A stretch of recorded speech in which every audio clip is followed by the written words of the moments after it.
এবার নজর রাখতে হচ্ছে দীঘার দিকে। শান্তিযজ্ঞ শুরু হয়ে গেছে, অপেক্ষা প্রাণ প্রতিষ্ঠার মন্দির উদ্বোধনের। আগামী 30 তারিখ অক্ষয় তৃতীয়ার দিন দীঘায় জগন্নাথ মন্দিরের উদ্বোধন। সাজো সাজো রব এই মুহূর্তে সমুদ্র পাড়ে। পুরীর প্রধান পুরোহিত রাজেশ দৈতাপতির হাত ধরেই দীঘার জগন্নাথ মন্দিরের দ্বার খুলে যাবে, প্রাণ প্রতিষ্ঠা হবে। ইতিমধ্যেই মুখ্যমন্ত্রী মমতা বন্দ্যোপাধ্যায় তিনিও দীঘায় পৌঁছে গিয়েছেন। জগন্নাথ দেবের প্রাণ প্রতিষ্ঠা অতি গোপন, সাধারণ মানুষের কিন্তু সেটা দেখার অধিকার নেই। যখন সাধারণ মানুষের জন্য মন্দির খুলে দেওয়া হবে তবেই সাধারণ মানুষ দর্শন করতে পারবেন।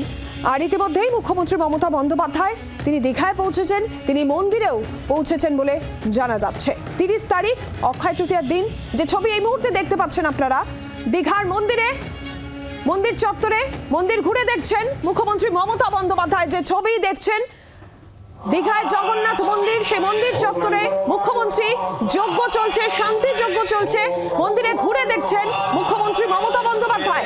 কিরণ মান্না সরাসরি রয়েছেন প্রতিনিধি। কিরণ,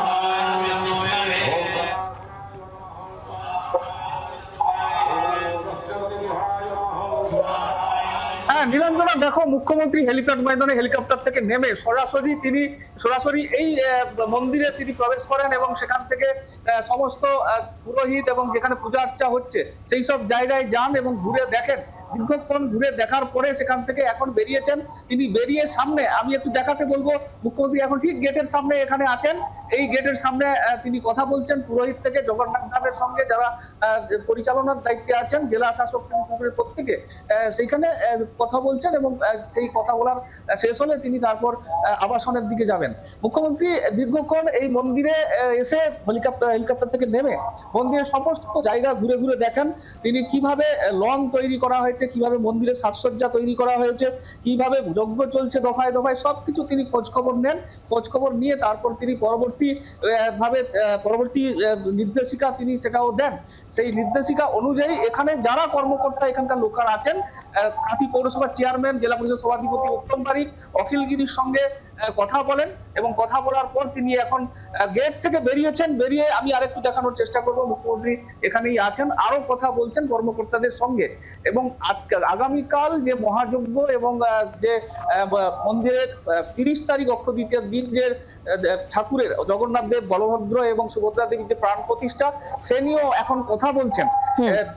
এই জগন্নাথ ধামের যে সাজো সাজো রব গোটা এলাকা জুড়ে সমস্ত চূড়ান্ত প্রস্তুতি এবং সমস্ত প্রস্তুতি সেরে ফেলা হয়েছে, সেই দিকেও তিনি কর্ণপাত করেছেন। আর যদি কিছু কাজ বাকি থাকে তা বিকেলের মধ্যে সারতে হবে, এমনটাও তিনি জানিয়েছেন, আমরা জানতে পারছি।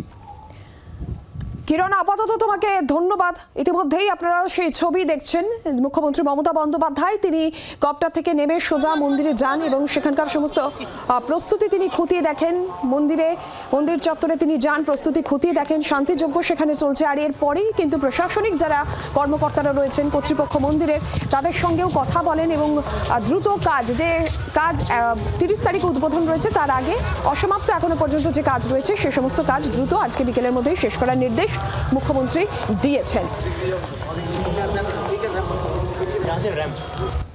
দরজা খোলার পরে সবাই ভেতরটা দেখতে পাবে, কারণ তার উদ্ঘাটনের একটা টাইম আছে। অক্ষয় তৃতীয়ার দিন 3টের সময়,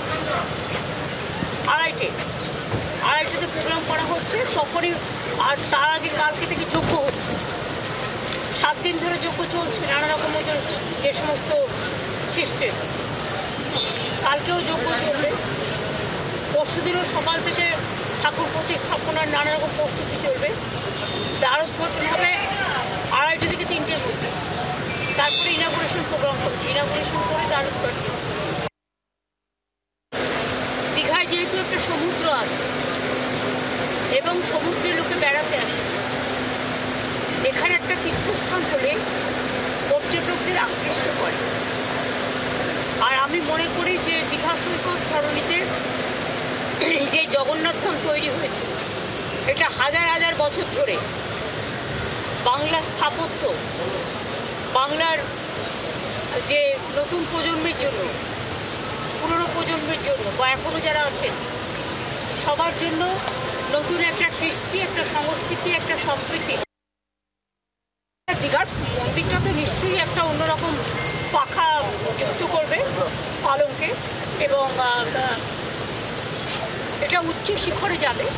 এটা ইন্টারন্যাশনাল প্লেস অফ টুরিজম হবে। কিন্তু